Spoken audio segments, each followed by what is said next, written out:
les Trois Grâces, c'est un monument central de Montpellier, mais elle a une histoire. C'est-à-dire que le maire de Montpellier, au XVIIIe siècle, désirait, étant donné que toute la haute classe de société venait se promener à la place de la Canourgue, donc d'embellir cette place et de commander une fontaine. Et il alla voir à la rue des Étuves, qui existe encore, un certain Étienne d'Antoine, sculpteur, et lui commanda une fontaine pour enjoliver la place. Mais il ne précisa pas ce qu'il voulait exactement. Et donc Étienne d'Antoine, qui lui fréquentait les milieux cultivés, et dans les milieux cultivés, il y avait les médecins à Montpellier, donc travailla et élabora quelque chose qui avait des rapports avec l'alchimie. Mais pour que ce symbole ait un sens, il fallait qu'il soit à un endroit précis. Donc, quand le maire de Montpellier arriva pour prendre possession de ces Trois Grâces, il resta abasourdi.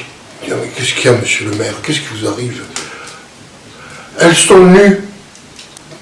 Mais jamais, les gens ne voudront pas venir à la place de la Canourgue.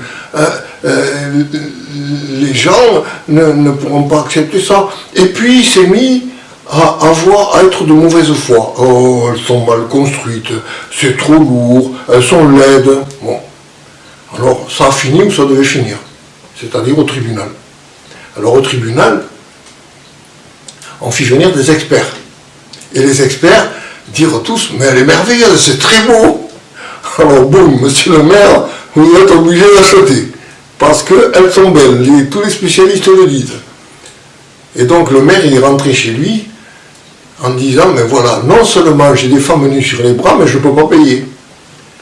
Et donc à partir de là, il appela Étienne d'Antoine, et Étienne d'Antoine a eu une rente jusqu'à la fin de sa vie pour payer les Trois Grâces. Voilà, donc sur le plan financier, c'est déjà ça. Mais le problème, et ça Étienne d'Antoine l'avait calculé, les Trois Grâces, il ne voulait pas qu'elles soient à la place de la Canourgue. Et c'est pour ça qu'il a fait Trois Grâces, les Trois Grâces elles-mêmes.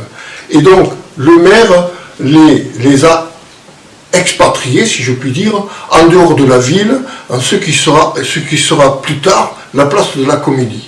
Et donc, là, personne ne les verrait ou très peu. Mais seulement, voilà, il y avait des processions religieuses. Alors les processions religieuses, quand elles passaient là-devant, elles se mettaient les mains sur les yeux, et alors finalement, le maire a été obligé de mettre un sac sur les Trois Grâces, et c'est dans un sac qu'elles commencèrent leur carrière, les Trois Grâces. Et même tous les gens voulaient pas les voir, mais bon, on n'y pouvait rien. Donc ça a commencé comme ça. Mais si elles étaient à la future place de la Comédie, c'est qu'elles étaient devant le théâtre. Et le théâtre, ça s'appelle le Grand Opéra.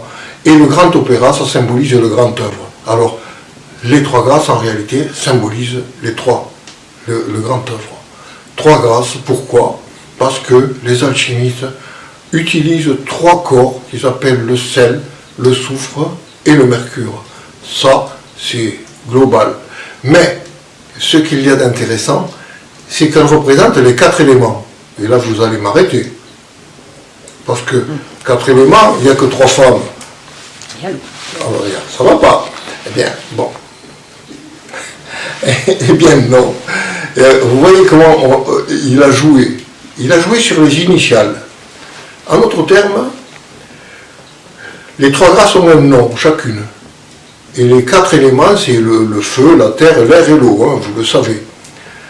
Donc, il y en a une qui s'appelle Aglaé.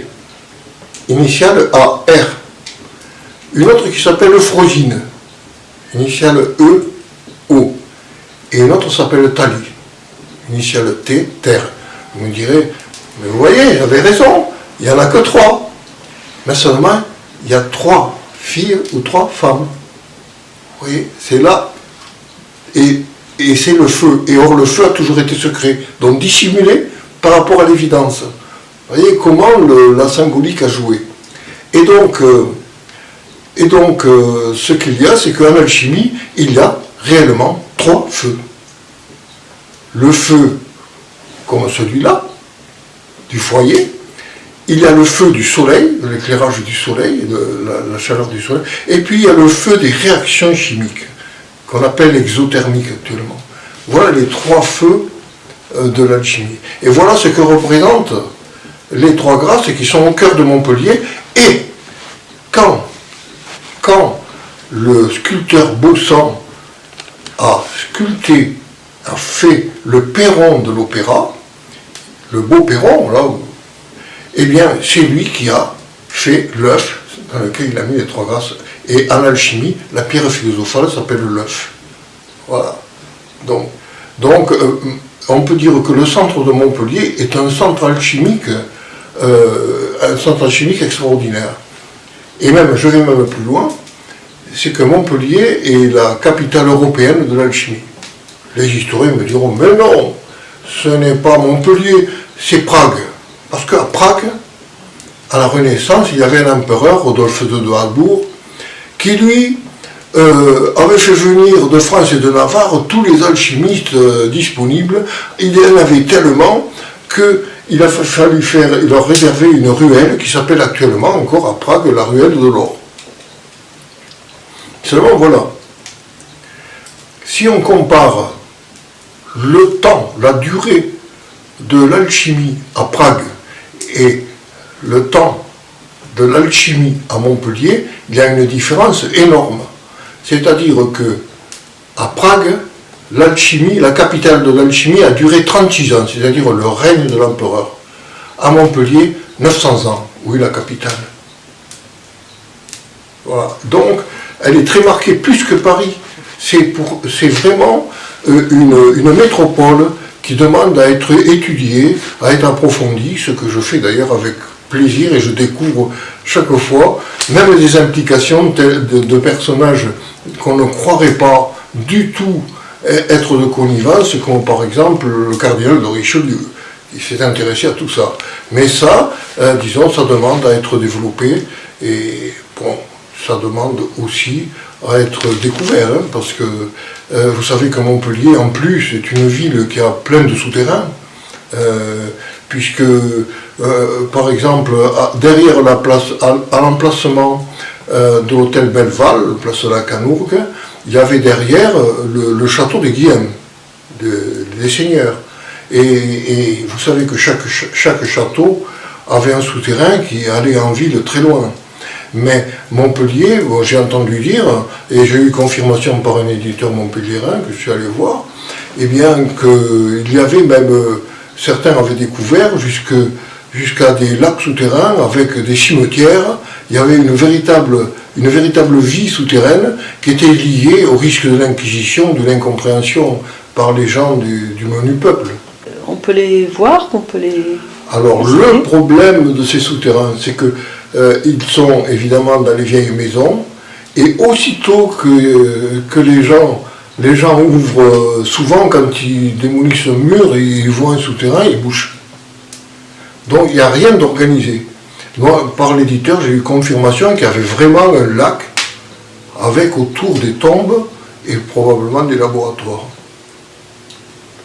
Ça, il me l'a confirmé, et c'est une grande maison d'édition. Et personne n'a exploré ces souterrains? Et non, ça reste à faire. Ou peut-être l'ont-ils fait, mais n'ont pas signalé. Ils ont peur. Et vous voyez un truc noir dans votre maison, vous fermez. Dans votre cave. Et c'est un peu... ça se comprend. Mais bon, c'est vraiment une ville qui a beaucoup de choses. Vous savez, par exemple, la place de la Canourgue. Donc vous savez que pendant un moment, les protestants ont été les maîtres de la ville, puisqu'ils ont détruit à moitié l'actuelle cathédrale. Et donc ils empêchaient de dire la messe à Montpellier, dans les catholiques, puisque les protestants étaient les patrons. Et donc, les pénitents blancs continuaient à avoir des offices.